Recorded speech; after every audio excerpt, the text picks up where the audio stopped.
Mesdames et messieurs, bonjour. Cette semaine à Connecter Baie-Comeau, Baie-Comeau dégage un surplus de 8,3 millions de dollars. Un projet de 36 logements qui a du plomb dans l'aile. Le cégep de Baie-Comeau salue le retour du PEC et 30 000 dollars pour la bibliothèque de l'École Bois-du-Nord.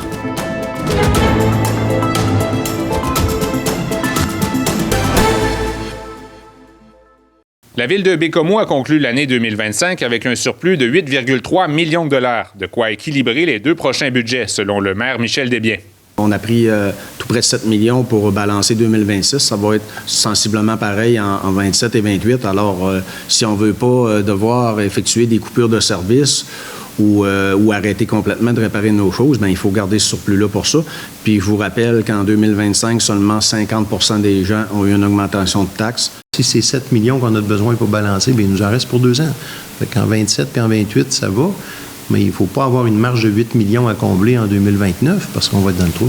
Je passe beaucoup d'heures à essayer de régler l'aspect financier du parc Ronald Tessier pour être prêt à accueillir les entreprises. Puis il faut absolument réussir à avoir des nouveaux revenus malgré tout ce qu'on parle, là, parce qu'à l'aube de 2030, là, ça va commencer difficile, là. L'important surplus dégagé en 2025 s'explique notamment par des revenus de 1,2 million de dollars plus élevés que prévu. Les rénovations ou constructions neuves de commerçants y ont contribué, tout comme les subventions.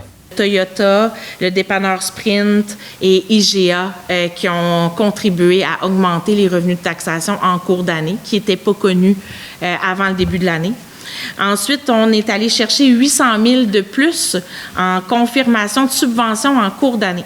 Mais c'est au chapitre des dépenses que l'écart entre le budget prévisionnel et les résultats réels est le plus grand. En 2025, la ville de Baie-Comeau a dépensé 6,4 millions de dollars de moins que prévu. On a quand même constaté plusieurs économies dans les services, entre autres du côté du transport et principalement en enlèvement de la neige. On a 1,4 million d'économies par rapport à ce qui avait été prévu au départ.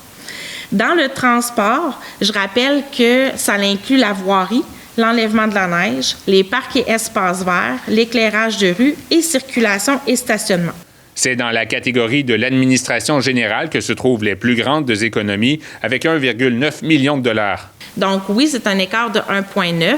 En réalité, 1,3 directement attribuable aux imprévus. Puis le reste, bien, on a eu des économies en main-d'œuvre en raison d'absence, puis les frais juridiques qui ont été moins élevés que prévu. Si les dépenses moindres et les revenus plus importants qu'anticipés ont bonifié le bas de laine des Baie-Comeauxois, il a toutefois fondu de 3,8 millions de dollars en raison de nouvelles exigences comptables. Il se chiffrait à 17,3 millions de dollars à la fin de l'année 2025, en baisse par rapport à l'année précédente, alors à 19,1 millions de dollars. Qui est l'obligation liée à la mise hors service de nos immobilisations.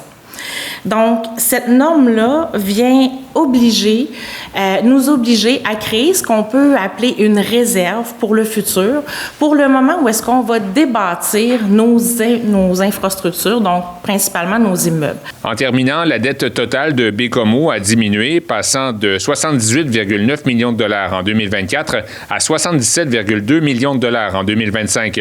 La proportion de la dette à la charge des citoyens a aussi légèrement reculé au cours de la même période.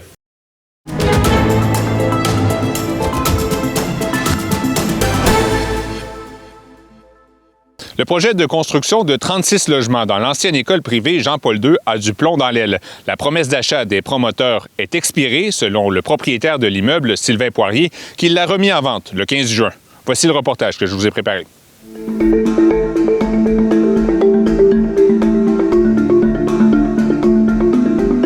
Le propriétaire de l'ancienne école Jean-Paul II, Sylvain Poirier, a sorti d'une classe un tableau qu'il a fait convertir en affiche géante. Je fais du recyclage. Rappelons que M. Poirier avait acquis l'ancienne école pour 38 000 $ en 2019 lors d'une vente pour taxes impayées, dans l'intention de la revendre. Selon lui, le groupe Civico était prêt à payer 600 000 $ pour la propriété. Il y a eu une offre d'achat qui a été signée en mars 2025 par le groupe Civico. Cette offre d'achat-là il y a eu des extensions de délai à quelques reprises pour diverses raisons. C'était normal dans le processus. Puis là, on se retrouve en mars 2026. La dernière extension donnait lieu jusqu'au 31 mars 2026. Et le groupe Civico a mentionné à partir de là qu'il se retirait du projet. En octobre 2025, le groupe Civico a convoqué la presse pour présenter son projet de 10 millions de dollars qui devait alors être complété d'ici cet été. Un échéancier auquel a renoncé le directeur général de l'entreprise, Jean-Denis Carrier, à qui nous avons parlé au téléphone le 28 mai. Il nous a toutefois indiqué que le projet était toujours en préparation, mais que les 36 logements ne seraient certainement pas construits cette année. M. Carrier a aussi ajouté que les discussions avec Sylvain Poirier se poursuivaient, ce que nie le principal intéressé. De leur part, moi, la réponse que j'ai, c'est que c'est mort. Puis ça va être le premier acheteur qui va arriver puis qui va être intéressé à qui on va la vendre. Dans un texto, le directeur des finances et du développement des affaires du groupe Civico, Alex Tremblay, nous a écrit que son entreprise a fait ses devoirs et que son équipe est en attente d'une réponse de la ville de Baie-Comeau. Du côté de la ville, on devait fournir la capacité d'eau et d'égouts qui étaient disponibles dans ce secteur-là. Le risque, c'est si on a un projet qui implique une trop grande nécessité en apport d'eau avec le nombre de logements, bien, ça va siphonner l'aqueduc parce qu'ils vont être obligés de mettre un surpresseur. Donc, ils vont tirer, ils vont aspirer de l'eau vers leurs équipements. Puis ça, bien, ça risque de créer des points ailleurs dans le réseau où on va manquer d'eau, puis les gens n'auront plus la pression suffisante. Des calculs réservés aux ingénieurs, dont la ville manque cruellement. Nous, on est intéressés à ce qui est du développement sur le territoire. Mais évidemment aussi que lorsque ces promoteurs-là nous ont approchés, on ne pensait pas qu'on aurait 2 ingénieurs en moins puis qu'on ne serait pas en mesure de livrer la marchandise. Avec les derniers mois, le travail de nos ingénieurs, on a eu beaucoup de travail, on avait moins d'ingénieurs de disponibles, puis on a dû se concentrer sur le parc Lionel Tessier, que le nombre d'ingénieurs. Je l'ai mentionné pendant plusieurs fois qu'on était en recherche d'ingénieurs. Alors, on n'avait pas pu fournir la capacité. Ça devrait être fourni la semaine dernière. On m'a dit que ça devrait être fourni cette semaine. Le groupe Civico ne nous a pas indiqué si le délai pour confirmer la capacité d'eau potable et d'égout de l'immeuble est la seule raison pour laquelle le projet a pris du retard. L'entreprise ne nous a pas précisé non plus si elle avait complété son montage financier.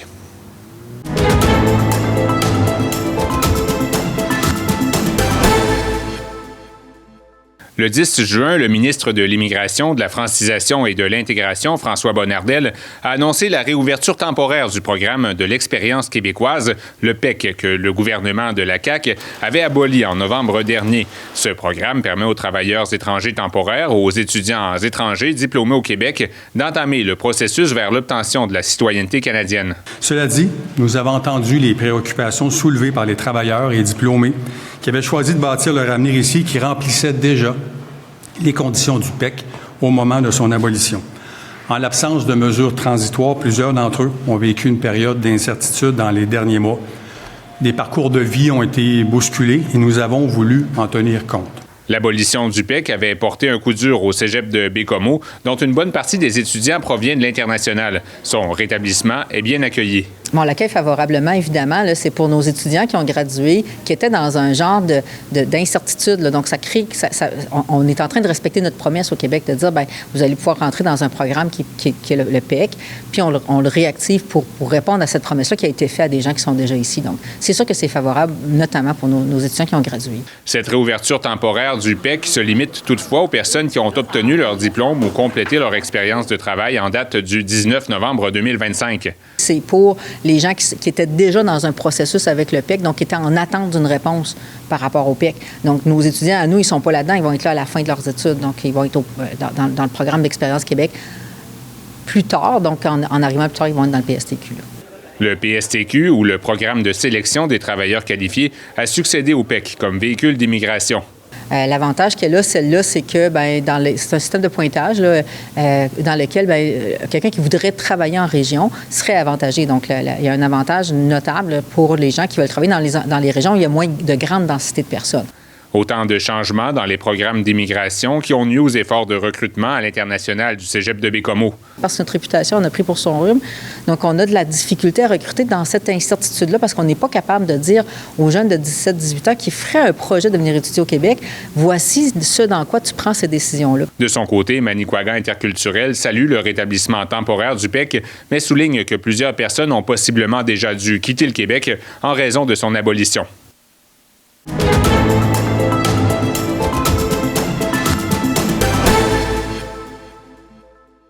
Au début du mois de juin, l'École Bois-du-Nord a reçu une subvention de 30 000 $ pour renouveler l'inventaire de sa bibliothèque scolaire. Voici le reportage que je vous ai préparé.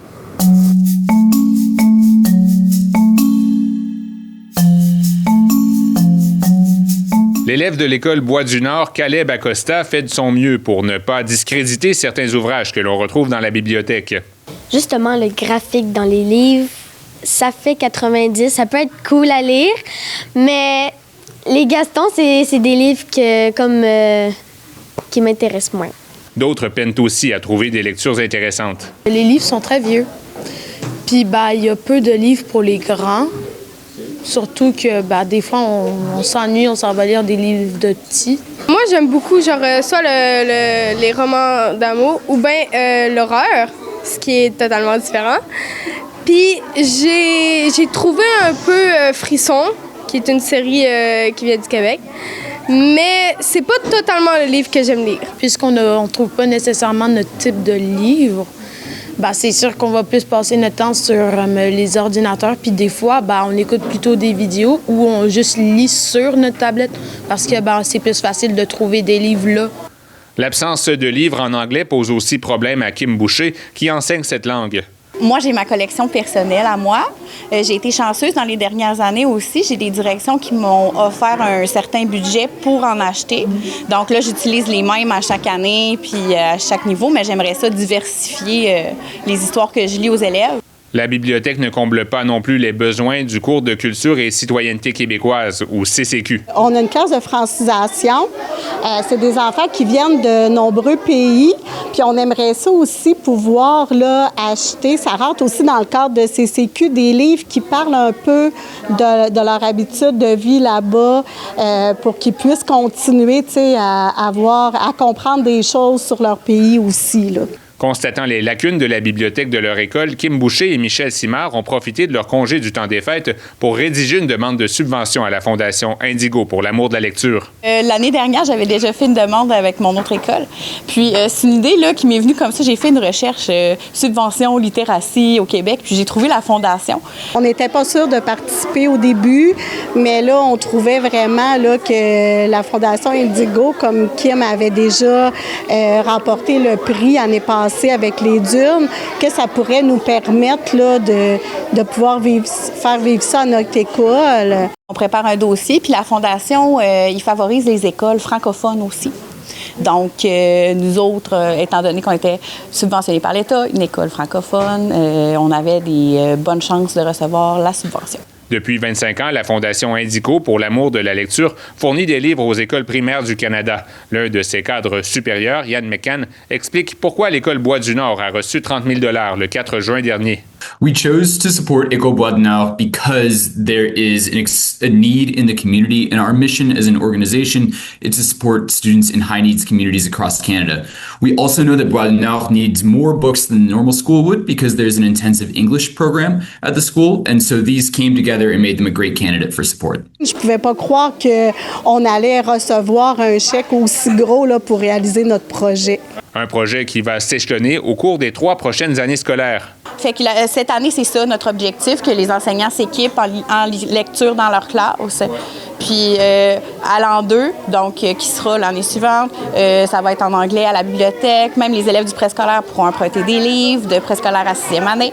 Puis la 3e année, qu'on s'équipe avec des ressources pour le cours de culture citoyenneté québécoise. De son côté, le Centre de services scolaires de l'Estuaire reconnaît que les sommes disponibles pour les bibliothèques scolaires sont limitées. L'institution encourage son personnel à effectuer des demandes de subventions à des fondations.